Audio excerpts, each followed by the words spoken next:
Hey, it's Mazzy. Welcome back. The journey of music, the spirituality of music.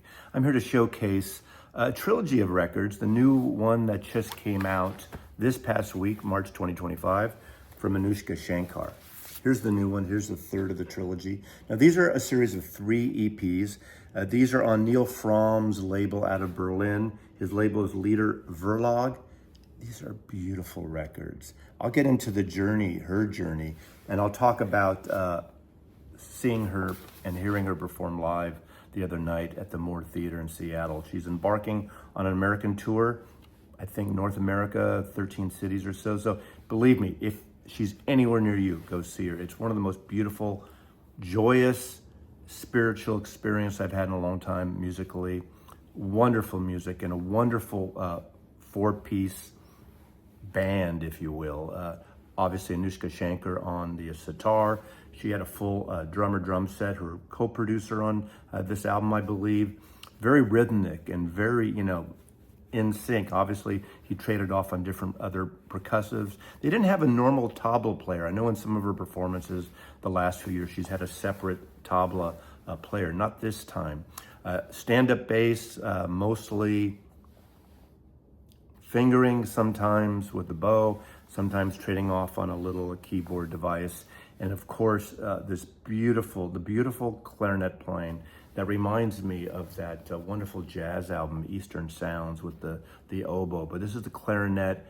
That, to me, was the wonderful balance. Obviously, the drums and the rhythm section. There's going to be a couple of little short video clips from the performance in here, but I urge you to go listen to these records. The records are more kind of moody and spiritual, with a couple of exceptions where she really kind of intensely shreds on the sitar. She does mix Western tunings. I think there's minor tunings as well as major tunings on the sitar. And she does use pedals and loops. She does a loop piece, a couple of pieces where she gets the sort of the rhythm, the drone going, and she plays over it, and it's just a wonderful piece. She is a joyous musician to listen to see, and her performance and her smile and her aura on stage is stunning, and I loved it. These records, my only criticism, they're too short because they're EPs, but this is her journey. And I want to talk a bit about my journey into Indian music, especially in sitar music. Obviously, without even telling you, it came from the Beatles because of Norwegian Wood and George Harrison. I remember reading the back of Rubber Soul, and it said George Harrison sitar. I thought it was a typo. I didn't know what a sitar was. I thought they were trying to write guitar. And of course, then with Revolver and especially with Sgt. Pepper, with Within You, Without You. When I heard Within You, Without You, it hit me in so many deep ways. And I just think that's one of the most beautiful pieces of music, the pop crossover pieces of music. And George Harrison with those classical musicians just did it beautifully. I know people that, would skip over that song at the time, and I just never understood how they could. Ironically, a record I got into a few months later that I heard about, and it came out the exact same month in June 1967, is West Meets East, Ravi Shankar with the American violinist Yehudi Menuhin. And this is a beautiful record. This became one of the biggest selling classical records on Angel Records, EMI, American Classical Distribution Division.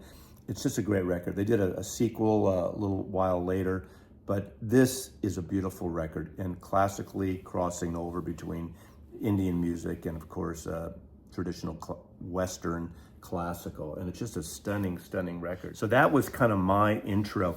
And then when I was in the 70s, when I was in film school and studying film as well, a record I got into is this record, Ravi Shankar Improvisations, with the theme from Pather Panchali.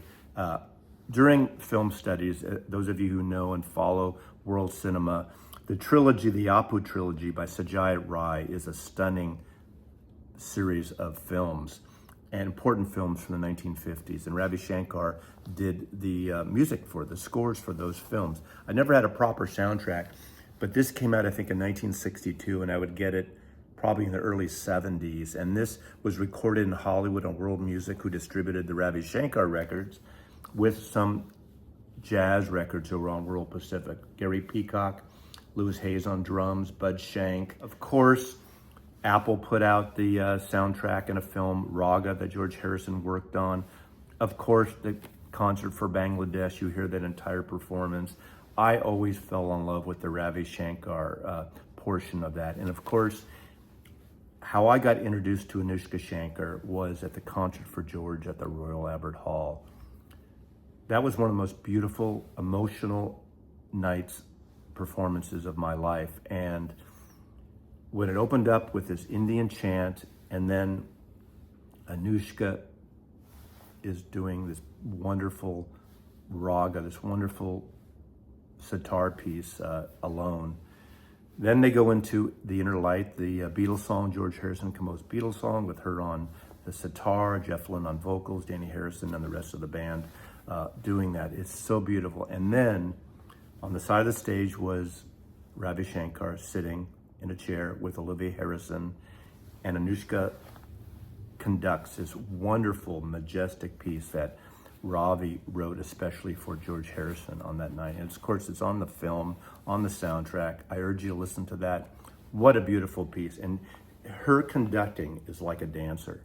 It's so beautiful. I kind of fell in love with her musically and her performance on that night. A couple years later, I bought her album Rise, which is a great hybrid. It's almost electronica meets rhythmly dance meets Indian, Buddha type Hindu music. And it's just a stunning release. I haven't kept up with her all these years, but in the last few years, I've gotten first this album a couple years ago that's also on Leader Verlog. This is a proper full album. I like how they continue with these interesting cover treatments. The entire label the layouts are in this vein here. Again, beautiful, beautiful records. Some of her stuff is very moody based and very ethereal, very emotional and somewhat traditional. And then it gets into Western melodies and themes. And sometimes, again, she'll go in a raga and improvise and shreds it a little bit. In fact, there's one piece here that I'm showcasing where she really gets into the high-end piece. I believe that is on the new album. I think that is We Burn So Brightly.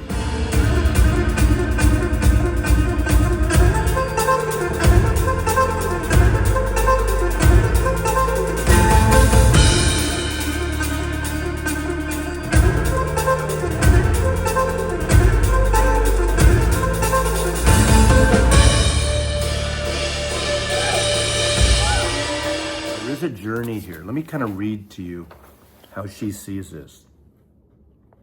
The process of these records has been the most creative, fulfilling of my life. 3 chapters, 3 geographies, meaning the UK, India, and North America, places that she lived, places that she really kind of created music and spent time growing up. Deep-rooted desire to transmute pain into light. They go from the first album, which is sort of a painful thing. Remember, we came out of the pandemic. This was like 3 years ago. Then we get into sort of a stable desire to move this thing, and this is the journey here. And finally opening up into the light, and this final experience, we return to light in chapter 3. And she talked about this during her performance the other night. And it was ironic because there's a little bit of a pause and a smirk, because now she's finally opened up and she's able to deliver this music in a really bright way from this 3-chapter journey. And it was ironic where we are today in the world. And obviously, without being overt, obviously politics and where we are right now, was that subtle undercurrent as she spoke those words there. And she says, across these chapters, I tried to chart a path from pain to healing into a place of strength and power, both for the individual and the collective. I hope it connects with you. And that's absolutely what this music does. I mean, for me, this connected beautifully. Throughout these 3 records, there is a mix of various musicians. And I'm not going to name them all here, but I love how they interacted with each other, very much like a jazz recording or jazz performance. When I saw them live, there was this great, obviously, interaction between Anoushka on the sitar and the clarinetist in just a beautiful way. Obviously, some improvisational explosions coming from the main theme and the main melody of the tracks. Apparently, when they'd go in through all these records, they'd go in the studio. Anoushka had some ideas, but a lot of this stuff was written in the studio in the moment. So it's very improvisational, even though specific themes are there. There is a kind of a low-key mood to a lot of this stuff, very kind of meditative, beautiful records for that. And you get that sense on stage too. It's, again, as I said, the night, the performance does have a Zen-like power, and it really draws you in. You just want to sit there all night.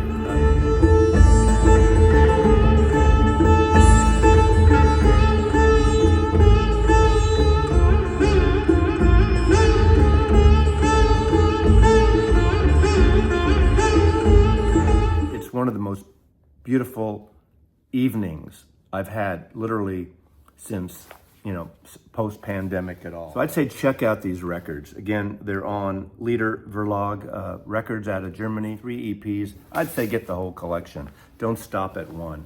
Beautiful music, spiritual music, and Anoushka Shankar is an energy. She has a joy that just transcends in her playing, in her performance. So before I go, I'm going to remind you again, there's a link below to a podcast, a Norah Jones podcast. Norah Jones is Anoushka Shankar's half-sister. I think they're about 2 years apart.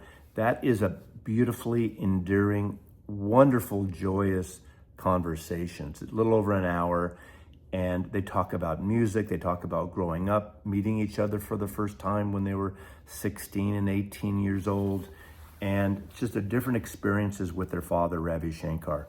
Obviously, one comes from more the Western culture of music, and Norah Jones with her piano-based jazz and pop singing. Anoushka, who was the protege and a student of her father, Ravi. And even Norah talks about trying to play and do music with her father, different cultures in so many ways. But the joy of these two sisters hanging out together, giggling, laughing, talking about music, also doing a little jamming, trying to do some songs together, some instrumental, some with Norah singing. I just think it's one of the most beautiful listening things I've heard in a while in terms of podcast form. So that link is below. I urge you to check it out if it's something that may interest you. And check out these records from Anoushka Shankar. And if she's touring anywhere near you, go check her out. Thanks for watching. Mazzy loves you.